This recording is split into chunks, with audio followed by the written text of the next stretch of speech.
जय श्री महाकाल भक्तों अगर आप तंत्र के जानकार हैं तो आपने कभी न कभी कच्चा कलवा के बारे में जरूर सुना होगा। और अगर आपका तंत्र से कोई संबंध नहीं तो आप आज भी इस खतरनाक शैतानी शक्ति से अज्ञात है। आज मैं आपको इसी विषय पर जानकारी दूंगा। और अगर आप तंत्र के खोजी है तो चैनल सिर्फ आपके लिए है, अभी सब्सक्राइब करें। तो भक्तों, कच्चा कलवा एक खतरनाक शक्ति मानी जाती है जो काली विद्या की श्रेणी में आती है। भक्तों, ये एक बच्चे की प्रेतात्मा होती है जिसे तांत्रिक अपने वश में कर अपना मनचाहा कार्य कराते हैं। और ये वो कैसे करते हैं, यही हम आज के इस वीडियो में जानेंगे। आखिर तक बने रहे। तो भक्तों, कभी कभी क्या होता है कि किसी बच्चे की अनायास मौत हो जाती है, या किसी का गर्भ गिर जाता है, या कोई अपनी नाजायज औलाद को मार देता है, या कोई भी बच्चा हो जो 5 साल के अंदर में मरा हो, चाहे वो हिंदू हो या मुसलमान, तो उसे मिट्टी में दफन कर दिया जाता है। और कुछ खतरनाक तांत्रिक इसी खोज में रहते हैं कि कब किसी बच्चे की मौत हो और वो उस पर अपनी क्रिया करे। भक्तों, जैसे ही बच्चे के घर परिवार वाले बच्चे को दफन कर वहाँ से चले जाते हैं, अंधेरा गिरते ही तांत्रिक वहाँ पर पहुँच जाता है। वो अकेला भी आ सकता है या फिर अपने गुरु के साथ। वहाँ आकर तांत्रिक सबसे पहले अपना घेरा लगाता है। भक्तों, घेरा मतलब सुरक्षा कवच, ताकि शमशान की कोई भी बुरी शक्ति उसका अनिष्ट ना कर दे।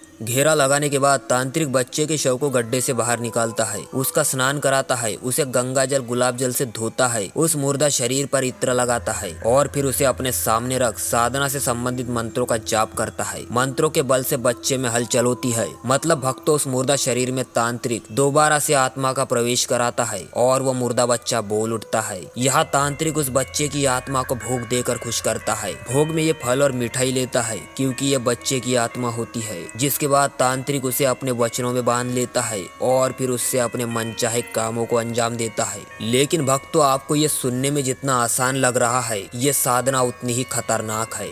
इसमें जरा सी गलती तांत्रिक का पूरा जीवन बर्बाद कर देती है। फिर भी कुछ साहसी लोग इस साधना को पूरा कर अपना मनोरथ पूरा करते हैं। भक्तों, अगर बात करें कि यह कच्चा कलवा आखिर कौन कौन से काम कर सकता है, तो इसका सबसे पहला काम है पूरे परिवार को ठिकाने लगाना। जी हाँ, मारन क्रिया के लिए इस शक्ति का कोई जवाब नहीं। और यही वजह है कि डायन विद्या करने वाली टोनी सबसे पहले इसे सिद्ध करती है। अब भक्तों, आपका सवाल होगा कि टोनी क्या है, तो टोनी डायन को कहा जाता है और इस विषय पर मैं जल्द ही वीडियो लेकर आऊंगा, कृपया सब्र करें। भक्तों, घर के देवी देवता भी कच्चा कलवा को घर में प्रवेश करने से नहीं रोक सकते, क्योंकि ये नादान पापों से अनजान बच्चे की आत्मा होती है। इस वजह से यह कहीं भी आ जा सकते हैं। भक्तों, कच्चा कलवा की और एक खास बात है जिसे मैं आपको बताना चाहूंगा। कहते हैं कि कच्चा कलवा को हर वक्त काम होना, नहीं तो ये अपने तांत्रिक को ही चबा जाता है। तो इस पर भी ज्ञानी तांत्रिकों ने एक उपाय खोज निकाला कि जब कोई देने को काम ना हो तो ये उसे एक लट पर चढ़ने और उतरने को कहते हैं, जिससे तांत्रिक अपने बाकी कामों को अंजाम देता है। भक्तों, ये साधना बहुत खतरनाक है, लेकिन कहते हैं कि इंसान के जज्बे के आगे कोई भी चीज असंभव नहीं। आज भी कई तांत्रिक गुप्त तरीके से इस तरह के कामों को अंजाम देते हैं और उससे अच्छा बुरा लाभ उठाते हैं। लेकिन अच्छे कामों का नतीजा हमेशा अच्छा होता है और बुरे कामों का बुरा। भक्तों, इस साधना के परिणाम और इसके शक्ति को देखते हुए इसके मंत्र विधि को गुप्त रखा गया है। फिर भी अगर कोई माइका लाल इस साधना को करना चाहता है और इस साधना के विधि को हमसे प्राप्त करना चाहता है तो नीचे कमेंट करे। तो भक्तों, ये थी तंत्र की एक छोटी सी शक्ति, क्योंकि तंत्र बहुत विशाल है